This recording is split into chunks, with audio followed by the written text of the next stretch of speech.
کہ اگر میری شادی اس سے نہ کی گئی تو میں زہر کھاؤں گی۔ اسی وجہ سے ان کو مجبوراً ماننا پڑا۔ اماں ابا نے مجھ سے پوچھا تھا کہ کیا میں اسے جانتی ہوں، تو میں نے جھوٹ بول دیا کہ ہاں میں اسے اچھے سے جانتی ہوں۔ وہ بہت ہی اچھا انسان ہے، جبکہ حقیقت تو بس یہی تھی کہ میں نے صرف اس کے بارے میں وہی سنا تھا جو مجھے میری دوست نے بتایا تھا، اور اس نے مجھے مکمل طور پر تسلی دی کہ تمہیں پریشان ہونے کی ضرورت نہیں، تم اس کے گھر میں راج کرو گی۔ شروع میں تو میرے دل کو بھی دھڑکا لگا ہوا تھا کہ نہ جانے میرا یہ فیصلہ صحیح بھی ہے یا نہیں، لیکن پھر میں نے سوچ لیا کہ قسمت آزمانی چاہیے، اور شادی کی پہلی رات مجھے اپنے اس فیصلے پر فخر بھی محسوس ہوا جب میرے شوہر نے مجھے منہ دکھائی میں ہیرے کا سیٹ دیا تھا۔ اتنا مہنگا گفٹ جو میں نے ابھی تک صرف ٹی وی اور ڈراموں میں یا بڑے بڑے امیر لوگوں کو ہی پہنے دیکھا تھا، وہ اصل میں پا کر تو میرے پاؤں ہی زمین پر نہیں ٹک رہے تھے۔ میرے ولیمے کا جوڑا بھی لاکھوں کا تھا۔ میری سبھی سہیلیاں اور کزن میرے نصیب پر رشک کر رہی تھی، اور دراصل حیرت میں مبتلا ہو رہی تھی کہ اس سے کتنا اچھا شوہر ملا ہے۔ اب تک تو سب اچھا جا رہا تھا، لیکن آج ہمارے درمیان پہلی بار معمولی سی جھڑپ ہوئی تھی، وہ بھی صرف اسی وجہ سے کہ میں اس کے دیے گئے زیورات اپنی بہن کی شادی میں پہن کر جانا چاہتی تھی، اور اس نے مجھے منع کر دیا تھا۔ تھوڑی دیر کے بعد میں نے ٹھنڈا دماغ سے خود کو سمجھایا مجھے اس سے لڑائی نہیں کرنی چاہیے، اور جو بھی بات تھی تحمل سے سننی چاہیے تھی۔ یہی میرے حق میں بہتر تھا، اس لیے میں اس سے مزید لڑنے کا ارادہ ملتوی کر دیا۔ ہم دونوں شادی پر چلے گئے۔ یہ دن تو اچھے سے گزر گیا، اور میں نے اس بات کا اتنا مسئلہ نہیں بنایا کیونکہ میں ہرگز بھی اپنے شوہر کے ساتھ جھگڑا کر کے ان ساری نعمتوں سے محروم نہیں ہونا چاہتی تھی۔ بڑا سا گھر، گاڑی اور جو میں مانگتی ہوں وہ سب مجھے مل جاتا تھا، لیکن تھوڑے دنوں کے بعد پھر سے وہی مسئلہ ہوا۔ تھوڑے دنوں کے بعد میں بازار جانے لگی تو میں نے سوچا کہ اپنے کانوں میں ہلکے سے بندے پہن لیتی ہوں۔ میں نے ایک بہت اچھا سوٹ نکالا، اس کے ساتھ میچنگ جوتا بھی۔ مگر جب میں تیار ہو کر گھر سے باہر نکلنے لگی تو اس وقت میرا شوہر گھر آ کر مجھے کہنے لگا کہ تم اتنی تیار ہو کر کہاں جا رہی ہو؟ تم ہرگز اس حلیے میں باہر نہیں جا سکتی۔ میں نے سوچا کہ ابھی پھر مجھے کہے گا کہ تم نے یہ سونے کے بندے کیوں پہنے، انہیں اتار کر جاؤ۔ تو میں نے اس کے کہنے سے پہلے ہی وہ زیورات اتار کر اس کے ہاتھ میں رکھے۔ مگر حیرت کا جھٹکا جب لگا جب وہ بازو پکڑ کر روکتے ہوئے کہنے لگا تم ایسے باہر نہیں جا سکتی۔ میں نے چلا کر پوچھا کیوں؟ اب کیا ہوا؟ اب تو میں نے یہ زیورات اتار دیے جن کے پہننے سے تمہیں مسئلہ ہوتا تھا، تو اب کیوں نہیں جا سکتی؟ کہنے لگا کہ تم ان کپڑوں میں نہیں جا سکتی، اتنے مہنگے کپڑے پہن کر تم باہر کیا کرنے جاؤ گی؟ اور یہ جوتے بھی اتنے مہنگے ہیں، ان کی قیمت بہت زیادہ ہے، تم ایسے باہر نہیں جاؤ گی، تم کوئی دوسرے کپڑے پہنو گی۔ وہ تو اس وقت مجھے بالکل جنونی ہی لگ رہا تھا۔ اس نے میرے ہاتھ پکڑے اور مجھے لے کر کمرے کے اندر آ گیا۔ میرے پاس تو سب ایک سے بڑھ کر ایک سوٹ تھے، اور کوئی بھی ایسا نہیں تھا جو گھٹیا کوالٹی کا ہو، مگر اس نے میرے لیے الماری سے ایک پھٹا پرانا جوڑا نکال کر رکھا۔ کہنے لگا دیکھو، میں نے یہ تمہارے آنے سے پہلے تمہارے لیے لا کر رکھا تھا، تمہیں جب بھی باہر جانا ہو تو تم یہی پہن کر جایا کرو گی۔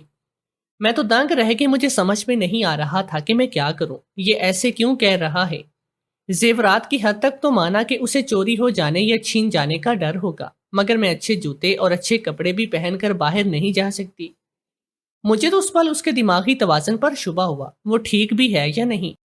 اتنا پرانا اور پھٹا پرانا جوڑا پہن کر تو میں کوئی بھکارن لگ رہی تھی، اس لیے میں باہر نہیں جانا چاہتی تھی، مگر وہ مجھے کہنے لگا کہ جب بھی اب تمہیں باہر جانا ہوگا تو تم یہی لباس پہن کر جاؤ گی، پھٹے پرانے کپڑے پہن کر۔ تم ہرگز بھی اچھے سے تیار ہو کر اور مہنگے مہنگے کپڑے، جوتے اور زیورات پہن کر باہر گئے تو تم نہیں جانتی تمہیں کتنا خطرہ ہو سکتا ہے، اور میرے لیے بھی اچھا نہیں۔ میں تمہیں بھی کھل کر کچھ نہیں بتا سکتا، مگر اتنا جان لو، میری یہ شرط ہے کہ تم باہر ایسے جاؤ گی جیسے کہ میں نے تم سے کہا ہے۔ میں اپنے شوہر سے ناراض ہو گئی، یہ کیا بات ہوئی، عجیب باتیں کیوں کر رہا ہے؟ تو مجھے منانے کے لیے اس نے گھر پر ڈھیر سارے برانڈڈ کپڑوں اور جوتوں اور میک اپ کا ڈھیر لگا دیا۔ پھر میرے لیے سونے کا سیٹ بھی لے کر آیا اور کہنے لگا میں تمہیں رانی بنا کر رکھوں گا، مگر یہ صرف گھر کی حد تک ہوگا، جب بھی تم گھر سے باہر جاؤ گی تو تمہیں میری شرط ماننی پڑے گی۔ مجھے اب تک اس کی شرط سمجھ میں نہیں آئی تھی کہ اس کے پیچھے کیا مقصد ہے، یا کسی قسم کا کوئی ڈر یا خوف تھا، یا پھر اسے کوئی نفسیاتی عارضہ لاحق ہو سکتا ہے جس کی وجہ سے وہ ایسی عجیب و غریب شرائط رکھ رہا تھا۔ میرے شوہر کے خاندان میں کوئی بھی نہیں تھا جس سے میں اس کی عادات کے بارے میں پوچھ سکتی تھی، کیونکہ اس کے ماں باپ تو پہلے سے وفات پا چکے تھے۔ وہ اکلوتا تھا، اس کا کوئی بہن بھائی نہیں تھا۔ اچانک یہ سوچتے سوچتے مجھے یاد ہے کہ کیوں نہ میں اپنی دوست سے پوچھوں جس نے یہ رشتہ اور شادی کروائی، اسے تو سب کچھ معلوم ہوگا۔ میں نے اپنی اس دوست کو کالز کرنے کی بہت کوشش کی، مگر اس کا نمبر مسلسل بند جا رہا تھا۔ مجھے اب سمجھ میں نہیں آ رہی تھی کہ میں اس مسئلے کا حل کیسے نکالوں۔ ایسے تو میں اپنی زندگی نہیں گزار سکتی تھی کہ گھر میں تو میں رانی بن کر رہوں، مگر جب باہر جاؤں تو میرا حلیہ نوکرانی جیسا ہو۔ اگرچہ اس نے مجھے کسی چیز کی کمی نہ ہونے دی، مگر پھر بھی میں ایسی زندگی ہرگز نہیں گزار سکتی تھی۔ ایک بار تو ایسا ہوا کہ میری ماں کی طبیعت بہت زیادہ خراب تھی اور مجھے اماں کی عیادت کے لیے جانا تھا۔ ظاہر سی بات ہے کہ شادی کے بعد جب بھی لڑکیاں اپنے میکے جاتی ہیں تو اچھے سے تیار ہو کر اور بن ٹھن کر جاتی ہیں، تاکہ ان کے شوہر اور سسرال والوں کی عزت بنی رہے اور ماں باپ کو ہی پتا چلے کہ وہ اپنے گھر میں کتنی خوش ہے۔ مگر میرا شوہر تو بات سمجھنے کو تیار ہی نہیں تھا۔ اس نے مجھے وہی سوٹ دیا اور کہا کہ تم یہی کپڑے پہن کر جاؤ گی جو پھوٹے پرانے تھے۔ میں سمجھ میں نہیں پا رہی تھی کہ وہ کرنا کیا چاہ رہا ہے۔ اس میں تو سراسر اس کی بے عزتی تھی۔ اگر میرے گھر والے مجھے اس حال میں دیکھتے تو وہی سوال اٹھاتے، تمہارے شوہر نے تمہیں کچھ بھی اچھا پہننے کو نہیں دیا۔ میں نے اسے سمجھا کر دیکھ لیا، مگر وہ میری بات سننے کو تیار بھی نہیں تھا۔ میرا جانا بھی بہت ضروری تھا اور میں اس حال میں بھی نہیں جانا چاہتی تھی۔ اس لیے میں نے ایک بڑی سی چادر اپنے ارد گرد لپیٹ لی تاکہ میرے یہ پھٹے اور پرانے کپڑے کسی کو نظر نہ آئے۔ جب میں گھر گئی تو میری بہنیں مجھے دیکھ کر بہت حیران ہوئی کہ آج مجھے کیا ہو گیا ہے۔ میں یوں چادر لپیٹ کر رکھی ہے اور اپنا لباس چھپا رکھا ہے، تو میں نے بہانہ بنایا کہ اصل میں میری خود کی طبیعت ٹھیک نہیں۔ مجھے بہت زیادہ ٹھنڈ لگ رہی تھی، اس لیے میں نے یہ چادر اپنے گرد لپیٹ رکھی ہے۔ مجھے بہت زیادہ شرمندگی کا سامنا کرنا پڑا تھا، اس لیے میں گھر واپس آ کر یہ فیصلہ کر چکی تھی کہ میں کہیں بھی نہیں جاؤں گی بلکہ اپنے شوہر کا راز معلوم کر کے رہوں گی۔ اب مجھے بھی اپنے شوہر کی حرکتوں پر شک ہونے لگا، کیونکہ میں تو اس کے کام کے بارے میں بھی نہیں جانتی تھی۔ وہ کیا کام کرتا ہے اس نے بس مجھے بتا رکھا تھا کہ اس کا بزنس ہے، لیکن کیا بزنس ہے کس شہر میں ہے اور وہ کیا کرتا ہے، میں نے پہلے تو یہ سب جاننے کی کبھی کوشش نہ کی، اور اب خود سے پوچھنا اچھا نہیں لگ رہا تھا۔ ایک دن میرے شوہر مجھے کہنے لگے کہ میں ایک کام کے سلسلے میں 2 دن کے لیے شہر سے باہر جا رہا ہوں۔ میرے پیچھے جب بھی تم گھر سے باہر نکلو تو تمہیں یاد ہے نا کہ تم نے کون سے کپڑے پہن کر جانا ہے، کبھی بھی گھر سے باہر تیار ہو کر مت نکلنا۔ وہ مجھے اچھی خاصی نصیحتیں کر کے چلا گیا۔ اس کے جانے کے بعد میں جلدی سے اٹھی اور اچھے کپڑے پہنے، میک اپ کیا، سونے کے زیورات پہن کر میں باہر جانے کے لیے تیار ہوئی، کیونکہ اتنے عرصے سے جو خواہش میرے دل میں دبی ہوئی تھی میں خوب سج دھج کر باہر نکلوں، وہ میرے شوہر کی غیر موجودگی میں پوری ہو رہی تھی۔ تو میں کیوں نہ اس سے فائدہ اٹھاتی، چونکہ گاڑی تو میرا شوہر لے کر گیا تھا اور ویسے بھی میں کیب بک کروا سکتی تھی یا رکشے میں بھی تو جا سکتی تھی، مگر میں نے پیدل چلنا بہتر سمجھا کہ مارکیٹ میں جب میں یوں چلتے ہوئے جاؤں گی تو ہر ایک کی نظر مجھ پر ہوگی اور سب مجھ سے متاثر ہو جائیں گے۔ ابھی میں کچھ دور ہی گئی تھی کہ دیکھا سامنے کچھ بھکاری چلے آ رہے ہیں۔ ان کو اپنی طرف آتا دیکھ کر میں الجھن سے وہیں پر رکی۔ ہو سکتا ہے یہ میری غلط فہمی ہو، مگر وہ سب میرے پاس آ کر ہاتھ باندھ کر کھڑے ہوئے۔ میں نے پریشانی سے انہیں دیکھا، یہ کیوں میرے پاس اکٹھے ہوئے ہیں۔ اس سے پہلے کہ میں انہیں کچھ پوچھتی، باری باری ہر بھکاری نے مجھے سلام کرنا شروع کیا۔ وہ مجھے سلام مالکن کہہ کر مخاطب کر رہے تھے۔ میں کچھ بھی سمجھ میں نہیں پا رہی تھی کہ میں نے پیچھے ہٹتے ہوئے کہا، تم لوگ کیا کر رہے ہو؟ میں تم لوگوں کو نہیں جانتی، تم لوگ مجھے مالکن کیوں کہہ رہی ہو؟ ایک بھکارن آگے آتے ہوئے کہنے لگی کہ ہم آپ کو اپنے ساتھ لے جانے کے لیے آئے ہیں، ہمارے سردار آپ کا انتظار کر رہے ہیں۔ پہلے تو میں نے یہ سمجھا کہ شاید یہ لوگ میرے ساتھ مذاق کر رہے ہیں۔ اب جب ان لوگوں نے میرے ہاتھ زبردستی پکڑے، مجھے اپنے ساتھ کھینچنا شروع کیا، تو میں گھبرا کر ان کے ساتھ چلنے لگی۔ تم لوگ کون ہو اور مجھے کہاں پر لے جا رہی ہو؟ میرے ہر سوال کے جواب میں وہ ایک فقرہ ہی کہتے کہ ہم آپ کو اپنے سردار کے پاس لے کر جا رہی ہیں، وہ آپ کا انتظار کر رہے ہیں۔ میں اپنے آپ کو چھڑانے کی بہت کوشش کر رہی تھی، مگر وہ لوگ کافی زیادہ تھے اور میں اکیلی تھی۔ وہ مجھے اپنے ساتھ کھینچتے ہوئے کچی بستی میں لے کر آئے تھے، جہاں مختلف جھونپڑیاں بنی ہوئی تھی۔ ایک جھونپڑی کے سامنے رک کر اس عورت نے مجھے اندر کی طرف دھکیل دیا اور کہنے لگی، اندر جائیے مالکن، سردار صاحب اندر بیٹھے ہیں۔ میرے لیے تو یہی بڑی حیرانی کی بات تھی کہ بھکاریوں کا کوئی سردار ہوتا ہے۔ بھلا ان میں کیا عہدے پائے جاتے ہوں گے اور مجھے کیا ضرورت تھی ان کے سردار سے ملنے کی۔ میں نے پیچھے مڑ کر دیکھا کہ میں واپس جا سکوں تو ان سب لوگوں کو وہیں دروازے پر کھڑے پایا تھا۔ مجبوراً میں اندر کی طرف قدم بڑھا دیے۔ سوچا کہ مل لیتی ہوں ان کے سردار سے، اس سے پوچھوں تو صحیح کہ اس کے ساتھی ہی مجھے یوں یرغمال بنا کر کیوں لائے ہیں اور مجھے سے کیوں ملنا چاہتی ہیں، جبکہ میں تو اس کو جانتی بھی نہ تھی۔ میں نے جو ہی جھونپڑی کے اندر قدم رکھے تو مجھے ایسے لگا جیسے کہ قیامت میرے سر پر ٹوٹ پڑی ہو۔ مجھے اپنی آنکھوں پر یقین نہیں آیا، سامنے کرسی پر بیٹھا شخص کوئی اور نہیں بلکہ میرا اپنا شوہر تھا۔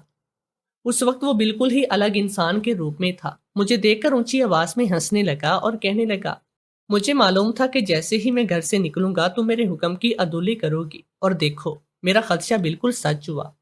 تم جیسی عورتیں ہی ہوتی ہیں جو پیسے کے لالچ میں کسی بھی حد تک گر سکتی ہیں۔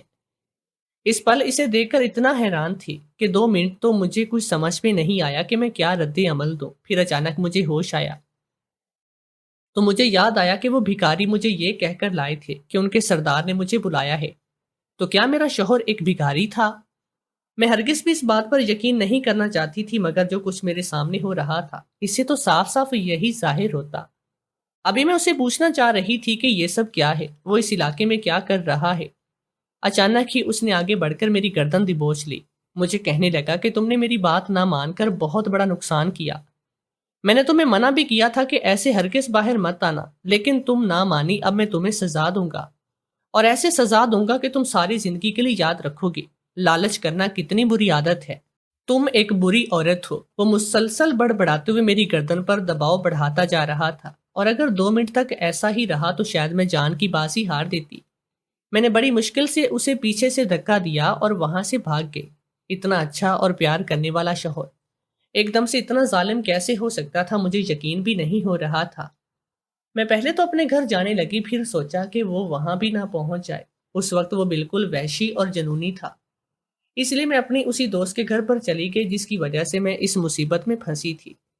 میں نے جاتے ہی اس سے پوچھا کہ تم نے میرے ساتھ اتنا بڑا دھوکا کیوں کیا؟ میں نے تمہارا کیا بگاڑا تھا؟ وہ مجھ سے پوچھنے لگی کہ کیا ہوا، تم اتنی گھبرائی ہوئی کیوں ہو؟ تو میں نے اسے شروع سے لے کر اب تک سارے واقعات بتائے اور کہا کہ میرے ساتھ اب تک کیا ہوتا رہا ہے۔ وہ تو گمسم سی ہو گئی اور مجھے کہنے لگی کہ مجھے تو لگا تھا کہ وہ ٹھیک ہو گیا ہوگا، لیکن میں سوچ بھی نہیں سکتی کہ اس کا مرض اس حد تک بڑھ جائے گا۔ اس بیچارے کی زندگی تو شروع سے ہی بہت ہی مشکلات کا شکار رہی ہے، اگرچہ دولت کی کوئی کمی نہ تھی، مگر دولت ہی تو سب کچھ نہیں ہوتی۔ اس کی ماں اسے بچپن میں چھوڑ کر چلی گئی۔ اس کا یقین دنیا کی ہر عورت سے اٹھنے لگا اور اسے ہر عورت کی بات، کردار اور بری لگنے لگی۔ جو دولت کی پجاری ہوتی ہے، بڑی مشکل سے ہم اس نارمل زندگی کی طرف اسے لے کر آئے تھے۔ اس کی شادی کروائی، مگر بدقسمتی سے وہ لڑکی بہت لالچی تھی اور اس کو لوٹ کر چلی گئی، جس کے بعد اس سے اس کا ذہن خراب ہو گیا۔ ہم نے اس کا بہت علاج کروایا اور ہم سب کو یہی تھا کہ اب ٹھیک ہو چکا ہے، اس لیے ہم نے اس کی شادی کروانے کا فیصلہ کیا۔ تم سے شادی میں نے صرف اس لیے کروائی تھی کیونکہ میں جانتی تھی کہ تم شروع سے ہی کسی امیر انسان سے شادی کرنا چاہتی ہو۔ میرا یقین کرو، میں نے کبھی تمہارے بارے میں غلط نہیں سوچا۔ مجھے تو یہی تھا کہ یہ بالکل ٹھیک ہو چکا ہے اور اب اسے کوئی بھی نفسیاتی مرض لاحق نہیں، مگر میں کیا جانتی تھی کہ بظاہر ٹھیک ہے اور اندر ہی اندر وہ کس حد تک پہنچا ہوا ہے۔ اسے لگتا ہوگا کہ تمہیں دیکھ کر کوئی تمہیں اسے چھین نہ لے، اس لیے وہ تمہیں بدصورت بنا کر باہر بھیجتا تھا۔ اس کا مطلب تھا کہ میرا شک بالکل صحیح تھا، واقعی میں وہ نفسیاتی مریض تھا، ورنہ کوئی ہوش مند انسان تو ایسی حرکت نہیں کرتا جیسے ہی اس نے کی تھی، اور آج تو حد ہو کے میری جان لینے کے در پہ تھا۔ میں تو اتنی بری طرح سے ڈری ہوئی تھی کہ اسے چھوڑ دینا چاہتی تھی، مگر میری دوست نے مجھے سمجھایا کہ تم اپنے پیار اور اپنی محبت سے اس کا علاج کرو، اسے ڈاکٹر کے پاس لے کر جاؤ۔ تمہاری محبت اسے بدل دے گی، اور کیا گارنٹی کہ تم پھر جس سے شادی کرو وہ کوئی اچھا انسان ہو۔ ہم کسی کے اندر تو نہیں جھانک سکتے نا، تو تم اسے ہی اپنی محبت سے ٹھیک کرنے کی کوشش کرو۔ اور ویسے بھی تم نے اپنی مرضی اور لالچ کی وجہ سے اس سے شادی کی، تو اب تمہارا حق بنتا ہے کہ اس کو نبھاؤ بھی۔ اس کی باتوں میں وزن تھا، اس لیے میں دوبارہ گھر واپس گئی تو پہلے ہی گھر پر موجود تھا۔ اب اس کا حلیہ اور رویہ بالکل بدلا ہوا تھا۔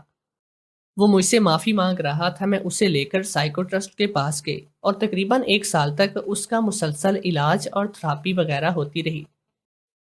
اب وہ بالکل ٹھیک تھا اور ہم اپنی زندگی نئے طریقے سے شروع کر دی۔